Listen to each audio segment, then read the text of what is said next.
California prometió que legalizar la marihuana iba a traer control, iba a traer regulación, iba a traer seguridad. Pero en los campos del norte del estado lo que se ve es otra cosa. Se ve miles de invernaderos ilegales, se ve trabajadores viviendo en condiciones miserables, pesticidas cancerígenos traídos desde el extranjero, se ve redes criminales vinculadas a China y cárteles mexicanos. Es decir, una industria paralela que mueve miles de millones de dólares mientras muchas autoridades miran para otro lado. En el condado de Siskiyou, cerca del monte Shasta, el sheriff dice que el mercado negro no desapareció con la legalización de la marihuana, sino todo lo contrario. Creció, se organizó y se volvió más difícil de combatirlo.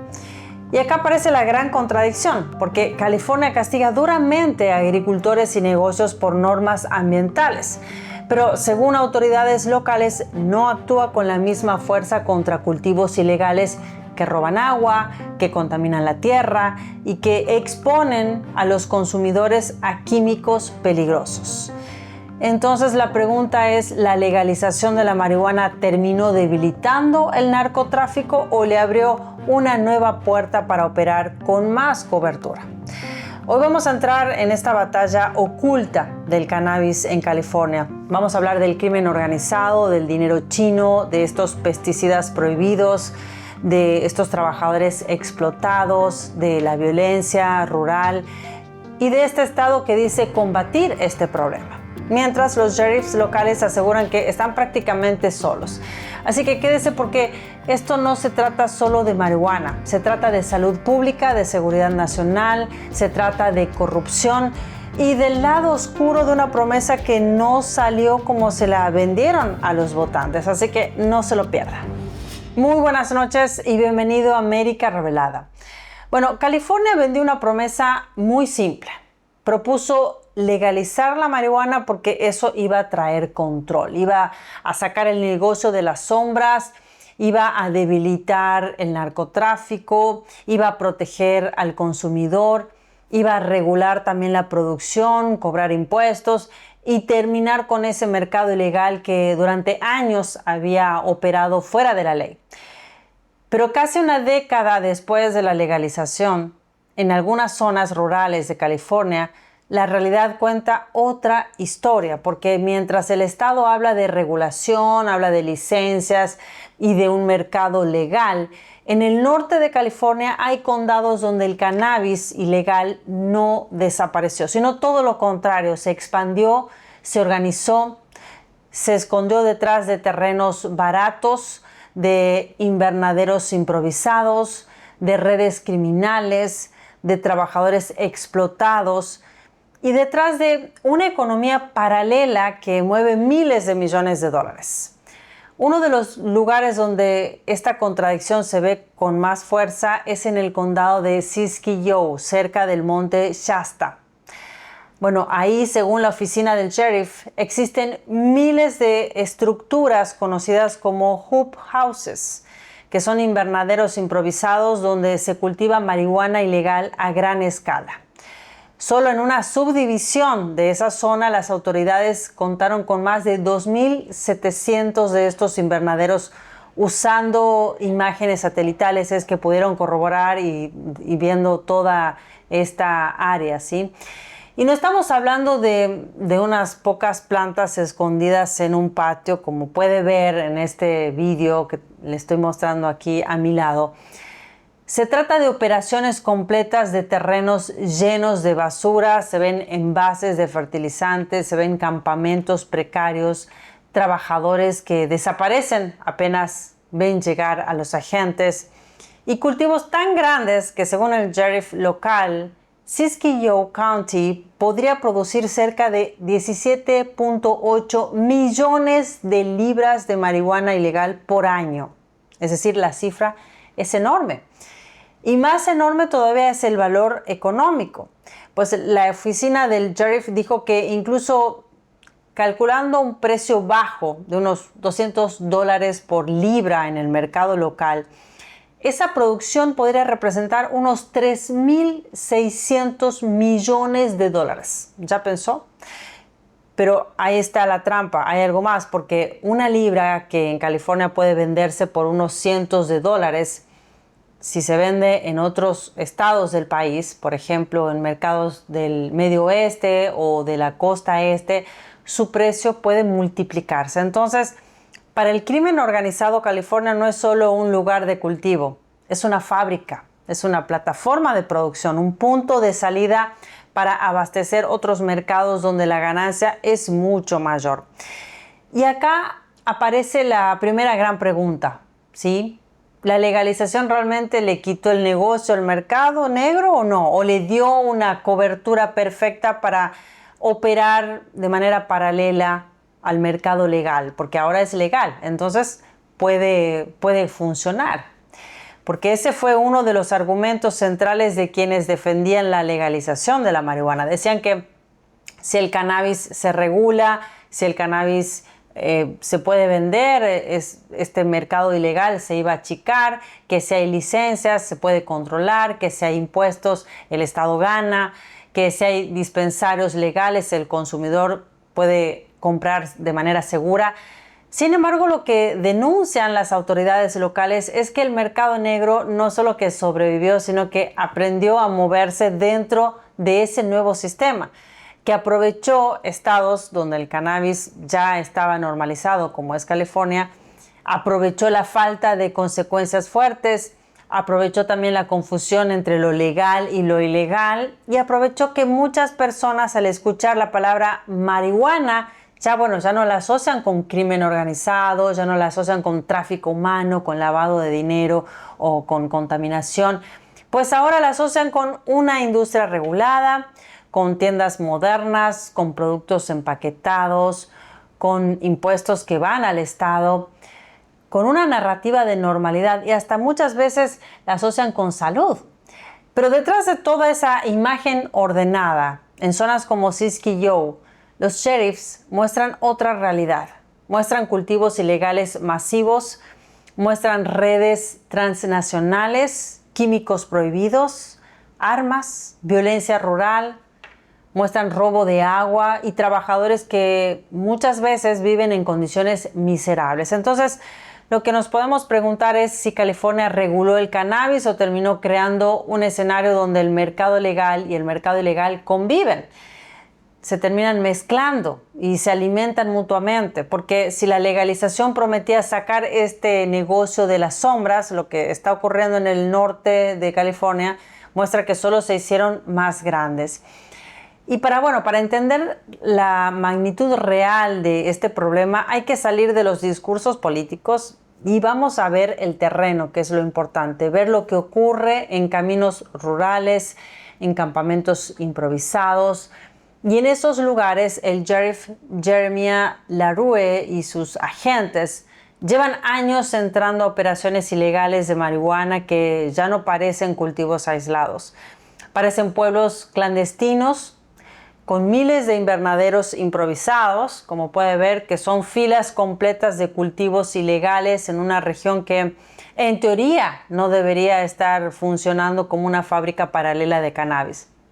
Según la oficina del sheriff, solo en la subdivisión de Mount Shasta Vista se contaron más de 2.700 invernaderos de este tipo usando imágenes satelitales. Y cada uno de esos invernaderos puede tener cientos de plantas. En una redada del día 4 de junio, los agentes encontraron cientos de plantas florecidas en dos estructuras de 30 por 100 pies, además de alrededor de 900 libras de plantas recién cortadas que estaban colgadas para secarse en otro invernadero ya para el cultivo, no para la cosecha. Pero cuando las autoridades llegaron al local, llegaron a este lugar, casi todas las personas habían escapado, habían desaparecido, y eso muestra también otro aspecto de este problema, que estos lugares no funcionan de manera improvisada. Lo que muestra es que tienen vigilancia, que están organizados, que tienen un sistema de alerta. Hay vecinos y autoridades locales que dicen que en algunos sitios hay personas que actúan como observadores, que avisan cuando, se van a acercar los agentes y que esos observadores también pueden estar armados. Entonces, cuando llega el operativo, los trabajadores ya saben qué hacer, saben que se tienen que ir, se dispersan, desaparecen. Y al final lo que queda en el lugar son simplemente las plantas, la basura, los animales abandonados, estos químicos, estas estructuras precarias, pero pocas personas arrestadas. De hecho, en esa redada, por ejemplo, toda la marihuana fue destruida, pero no hubo arrestos. Pero las ilegalidades no quedan tampoco solo en mercados negros, no queda solo con la explotación de personas, no queda solo en la marihuana, sino en algo aún más alarmante: el uso de tóxicos para el cultivo de la marihuana, el uso de pesticidas prohibidos. Eso es lo que dijo el sheriff del condado de Siskiyou. Sí, este es el típico invernadero de túnel que vemos en el condado de Siskiyou. Como ven, adentro está lleno de marihuana ilegal. No sé cómo cultivaron este en particular, pero a menudo vemos que usan pesticidas ilegales. Y repito, este producto va tanto al mercado negro como al legal, porque hemos detenido vehículos con esto que van a dispensarios legales, locales o lejanos. Así que podría haber desde varios cientos hasta miles de plantas en un invernadero, y este es solo uno de miles en nuestro condado. Si empiezan a multiplicar eso, verán a lo que nos enfrentamos aquí en el condado de Siskiyou. Adentro verán que estas plantas ya tienen cogollos, o sea, producto listo para salir, y cada planta puede dar tal vez 1 libra, media libra, pero de nuevo, la preocupación es la amenaza a la salud pública por cómo se cultiva, los pesticidas que se usan, y luego sale al mercado y la gente no tiene idea de lo que contiene. Lo consumen o lo fuman, potencialmente con compuestos cancerígenos, y creo que es una amenaza a la salud pública que nuestro gobierno estatal y federal deben tomar en serio. Entonces, ya no estamos hablando solo de crimen organizado, sino de salud pública. La marihuana ilegal no solo está evadiendo impuestos o licencias, sino que además puede estar contaminada con químicos prohibidos que lo usan para fumigar estas plantas de marihuana, que al final pueden terminar afectando no solo a quienes trabajan bajo la ilegalidad, sino también a quienes la consumen. Según el archivo del sheriff, afirmó que cerca del 80% de estos lugares usan pesticidas extranjeros prohibidos, que la mayoría proviene de China. Y es más, algunos de esos productos contaminados habrían llegado incluso a instalaciones con licencia en California, como también en Oregon. Ahora, si usted se pregunta por qué usan estos pesticidas, la respuesta es simple. El mercado negro quiere producir más más rápido y con menos pérdidas, ¿sí? Entonces, bueno, así quitan los bichos con estos pesticidas cancerígenos. No les importa cumplir normas ambientales, no les importa proteger al trabajador, no le importa proteger al consumidor, no le importa. Lo único que le importa es sacar el producto, moverlo, venderlo, bueno, y por supuesto convertirlo en dinero, ¿verdad?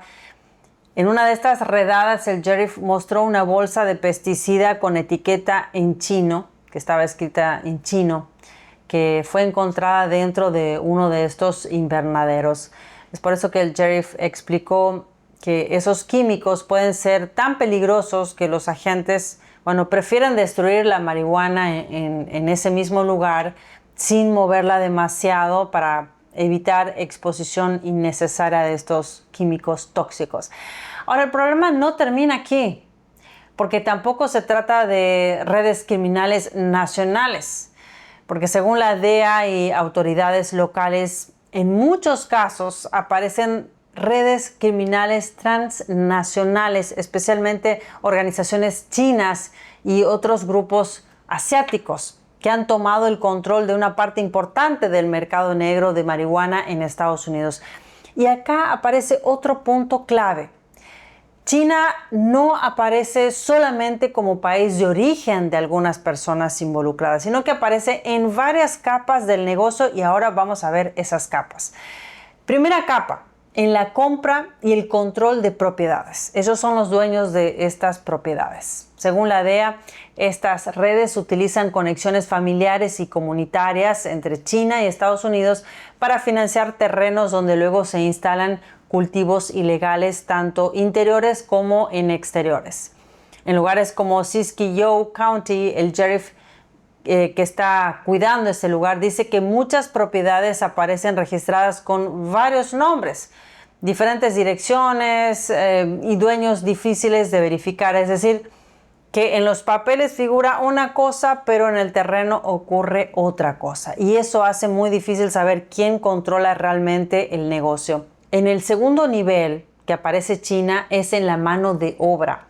La DEA afirma que muchos de estos sitios son atendidos por inmigrantes chinos indocumentados, algunos de los cuales habrían pasado años viviendo en México y luego fueron llevados a Estados Unidos con promesas de un empleo legal, pero cuando llegan a Estados Unidos muchos terminan trabajando en campamentos ilegales, en estos campamentos aislados y con miedo de hablar con la policía. Por eso el sheriff habla de algo mucho más grave que un simple cultivo ilegal. Habla de una posible narcoesclavitud. También habla de personas que pueden ser utilizadas para trabajar, que están viviendo en condiciones miserables y que se quedan calladas por miedo a represalias. Otro nivel en el que aparece China en tercer lugar es en el dinero. Según la DEA, existe una red de lavado vinculada a cultivos registrados con dueños que funcionan como una pantalla, de casinos, fraude hipotecario y sistemas bancarios clandestinos chinos. Parte de ese dinero, según el reporte de la DEA, terminaría siendo enviado de regreso a China continental. O sea que el negocio tampoco es que queda en el país, tampoco es que queda en California. Una planta cultivada ilegalmente en una zona rural puede transformarse en efectivo, pasar por redes de lavado, moverse por otros estados y terminar conectada con estructuras financieras fuera de Estados Unidos. Y por último y en cuarto lugar, China aparece en los químicos, en esos cultivos ilegales donde las autoridades han encontrado pesticidas prohibidos, tóxicos, que tienen etiquetas en chino. Entonces, bueno, estamos hablando de una red que tiene varios componentes. Como vemos, tienen propiedades, tienen financiamiento, tienen una aparente narcoesclavitud, usan pesticidas cancerígenos, lavado de dinero y están dentro de toda la distribución. Entonces, ese es el cambio de escala, porque ya no estamos hablando solamente de marihuana ilegal, estamos hablando de una economía criminal transnacional que está operando dentro de Estados Unidos. Y eso también explica por qué la legalización no logró eliminar el mercado negro. Porque el mercado legal puede tener reglas, puede tener licencias y puede cobrar impuestos. Pero estas redes no compiten respetando las reglas, compiten evitando las reglas. Ahora, bueno, por último, ya terminando este episodio, me gustaría hablar con usted que está del otro lado, que nos sigue siempre, que sigue nuestro contenido, que valora nuestro trabajo. Bueno, quiero abrir un espacio para usted que si desea apoyar nuestro trabajo, si desea apoyar América Revelada, si cree que todavía también vale la pena el periodismo independiente, que vale la pena averiguar, investigar temas que muchos prefieren no tocar y que vale la pena explicar lo que otros, bueno, simplifican o esconden o cortan la información. Si usted cree que es importante lo que hacemos aquí, puede apoyar a América Revelada, ¿sí? Puede apoyar con una donación escaneando este corazón que está aquí, que es el corazón de América Revelada, que para nosotros es muy importante si lo hace, o también puede hacer escaneando, tocando el enlace que le comparto ahí abajo en la descripción. Ahora, el monto, claro, lo decide usted, por supuesto, ya que cada aporte nos ayuda a seguir investigando, nos ayuda a seguir produciendo material, seguir produciendo episodios y llevando la información de manera clara a miles de personas más sin depender de los grandes filtros mediáticos y también de las plataformas que censuran. De corazón, muchas gracias a quienes nos acompañan y a quienes ya sostienen este proyecto, a quienes ya hayan donado. Les agradezco de todo corazón, para nosotros es muy importante. Ahora, si usted quiere apoyarnos, pero no lo puede hacer con dinero, no se preocupe, porque tiene que recordar que usted tiene un dedo muy poderoso, así que vaya ahí abajo, regálenos su poderoso me gusta, para que así lleguemos a miles de personas más con nuestra información. Ahora, volviendo a nuestro tema de hoy, ¿qué opina usted? ¿Cree que otros estados aquí en Estados Unidos, otros estados deberían mirar este caso, el de California y la legalidad, deberían mirarlo como qué? ¿Copiando este mismo modelo de legalización o qué medidas tendrían que tomar? ¿Es fructífero al final legalizar la marihuana? ¿Para quién? Escríbame ahí abajo en los comentarios, porque este debate no es menor, ya está legal en varios estados del país. Bueno, muchas gracias por acompañarnos. Con usted, Elina Villafañe, conectando América con la verdad. Nos vemos pronto.